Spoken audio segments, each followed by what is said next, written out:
Hello, you guys made it back for another week. Laura here. We are doing the world's largest free pro makeup course. This section is going to be 20 weeks for the fundamentals, and I will follow that up with 20 more weeks of advanced makeup artistry. So for those of you who have always dreamed of the possibility of becoming a makeup artist, absolutely. And if you've just always wanted to know all of the pro secrets that there are, the good stuff, the juicy stuff, well, you want to keep watching, because you're going to pick up things that will blow your mind. Because the ability to do this whole makeup thing, hair thing, clothing thing, transformation thing is not just an external endeavor. This is something that affects our insides, because when we feel good about ourselves, our lives transform. So if you are interested in that, to be a transformer, you absolutely can. And you guys know I have been uploading these videos congruently onto the Teachable platform, so that you guys, if you'd like to register and become a makeup artist, you can do that. Or if you just want to get certified in it, just to have the certificate and be tutored in what you're doing, making sure that your assignments are done, that you're guided, that you're getting help. And then at the end of it all, you have a quiz, and you've got also a certificate. And you can use that certificate for many, many things. You can earn money from it, you can get discounts from it, all kinds of stuff like that. So I want you guys to open your minds at the possibility of maybe not only transforming yourself, but maybe transforming others, even if you just did it as a hobby. This is a fantastic opportunity in that it is free. Now, when you go onto the Teachable platform and you want to get certified, the tutoring and the certification and the grading of assignments and all that kind of thing, there's a fee for. But up until the end of December, so the last day of December at midnight, you are able to get the course at a discount. So I'm going to be doing an end of the year launch, discount, so that you're basically getting the basic and the advanced bundle, including 2 manuals for half the price. So definitely take advantage of it, because I'm not doing that all the time. It's just for the launch, so that we can get this whole thing rolling. And I'd love to work with you. I would love to get you there. And for like $300, it's crazy, you guys, to get all of that. 40 weeks of training, 2 books, tutoring, certification, testing, all of that. So go over there and take a look as soon as you can, and see if it's something that you want to do. Because wow, if you're looking for something to learn for a hobby, or to actually maybe take on doing this part-time or full-time, here's your opportunity to do it step by step, most thorough I could possibly make this program. And I'm hoping that you step into those shoes, and I'm able to satisfy that for people around the world who really want to take part in this industry somehow, even if it's just to know a whole bunch more for yourself. So here we go we're going to be tackling contour and highlight and face shaping, those issues. We did talk about face shapes already in the last videos, and I wanted to take that knowledge now and show you how to manipulate face shapes in order to bring out or to soften areas that need softening, so that everything is a little bit more unified and pulled together on the face. Let's roll with this video. Okay, you guys, thanks for letting me do that intro. Sorry if it's a bit long, but I wanted to catch y'all up to speed on everything. So if you haven't watched the video on face shapes, you're gonna need to go back to that, because I went into detail onto each face shape. You need to look in the mirror and figure out what you are, and maybe a couple of people around you, so that you can get better at figuring this out. It is tricky, and there can be differing opinions on face shapes. Some people might think that they're oblong, some people might think they're oval, like it's a little bit gray. But some people are very, very obvious, and some less, and some have combined face shapes. So we're getting into trickiness here, but hopefully we can just not worry about the exact terminology on the face, more worry about what you're trying to bring out and what you're trying to recede, so that you're able to make decisions quickly instead of like humming and hawing and figuring out, oh gosh, my, you know, misshaping the face.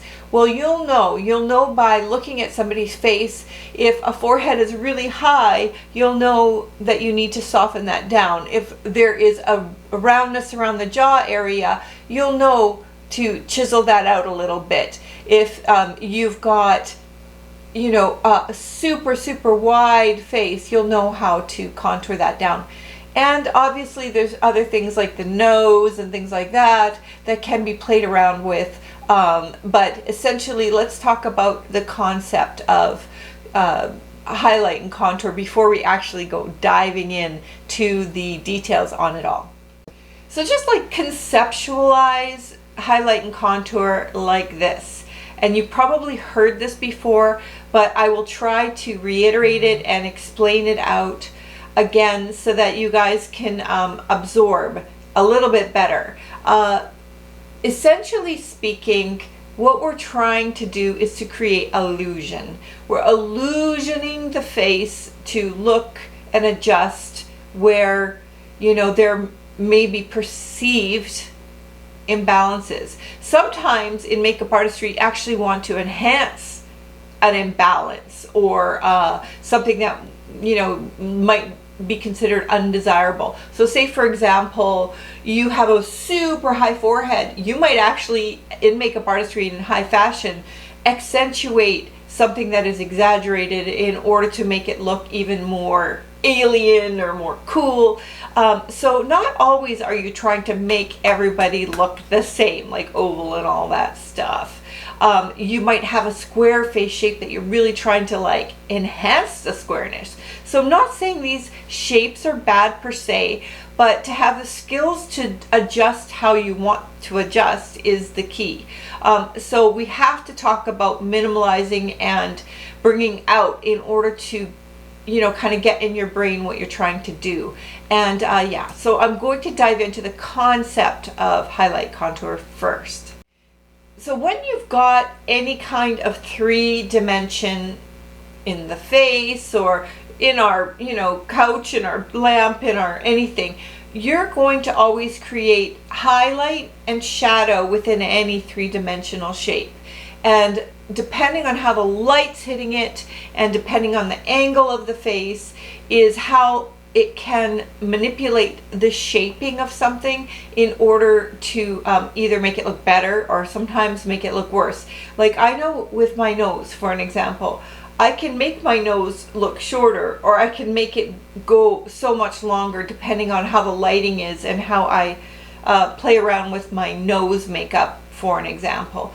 But so contour is about creating a shadow, and the way that you're going to create shadow is by creating a soft amount of brown depth, and the tone of shadow is usually more neutral ashy than it is like warm and glowy. So you want to kind of like create a secret shadow in places where you're trying to recede. And when you're trying to like, let's use the cheekbone for an example. When you're trying to like bring this out here, you could see here how even nature has created a basic bit of a contour area. So where these little baby hairs reside, when I push them forward, you could see if I was to follow that along with a makeup brush, let's pull one so that you can see. So if I was going to follow this along with a makeup brush, nature has created a bit. See how that creates a little bit more of a shadow.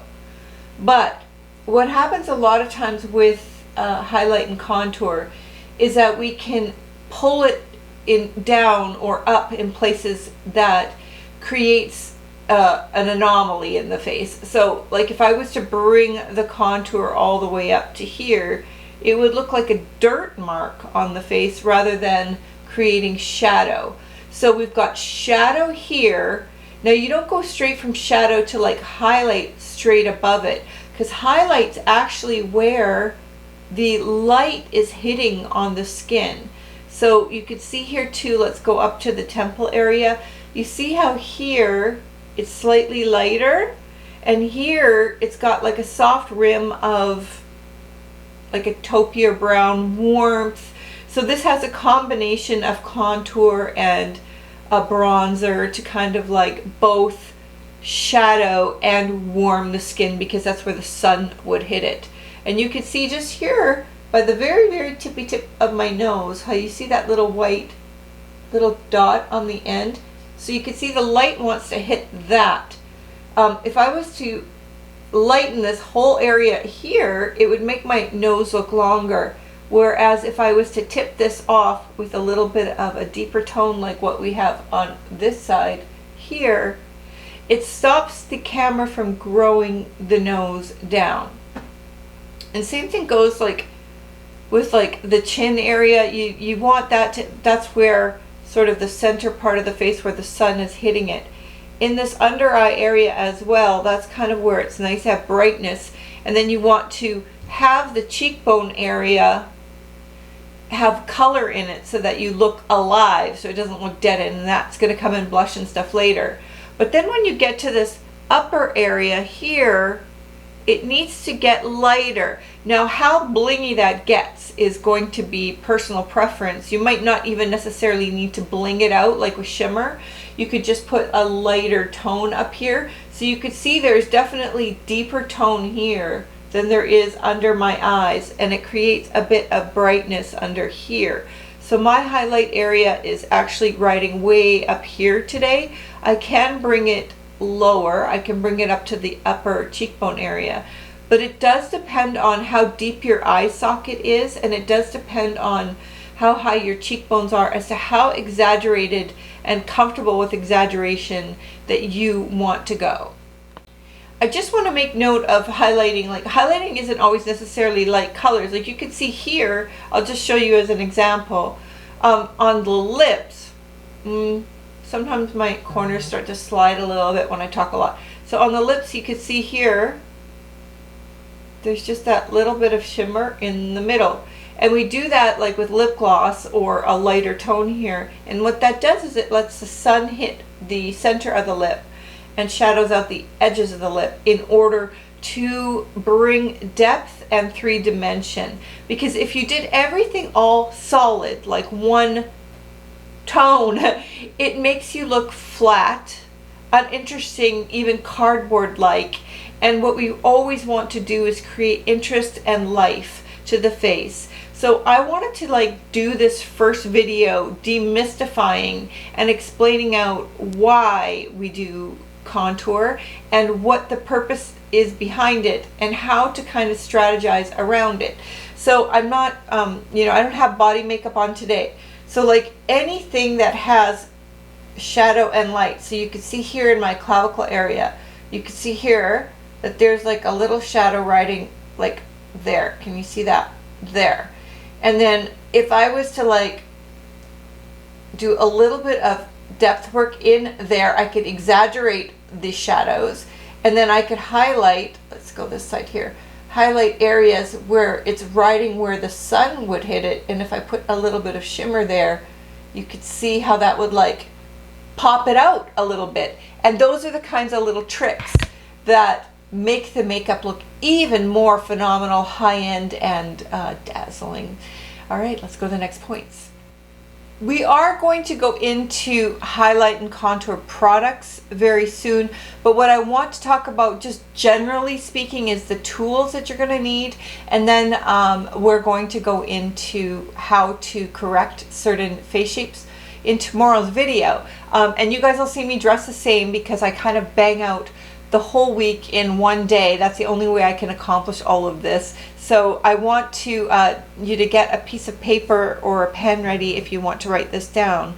So some of the tools that are really good to have, number one is going to be concealers and foundations. Concealers and foundations that are 1 to 3 to 4 shades difference in your skin tone, so that you can create, you don't have to have specific contour and highlight colors, although it's very helpful. You can makeshift if you need to. You can even use an eyeshadow if you have to. So just keep that in mind. Different consistencies with different amounts of milling, like how finely milled it is going to maybe help with how it sits on the skin. But it is quite varied on what you can use for products. Like there's concealer, foundation, powder. You could do them 1 to 4 shades in variation. You can use creams, you can use liquids, you can use powders, highlights, illuminators, contour tones, blending brushes and sponges. These are all things you can use in order to accomplish highlight and contour. So when you don't have everything that you need, you absolutely will want to explore and experiment with other products, even stuff you just have hanging around, to see if it'll work on you, because where you can save money, you should. I mean, it's super fun when you hear something on YouTube or wherever is giving a review of a phenomenal product, a phenomenal contour highlight product. Those are all exciting, but sometimes we have to make shift because of cost, because of situation. So just heads up that many things can work for highlight and contour, not just specific highlight contour products, so that you're feeling like you've got some stuff to work with in order to accomplish this.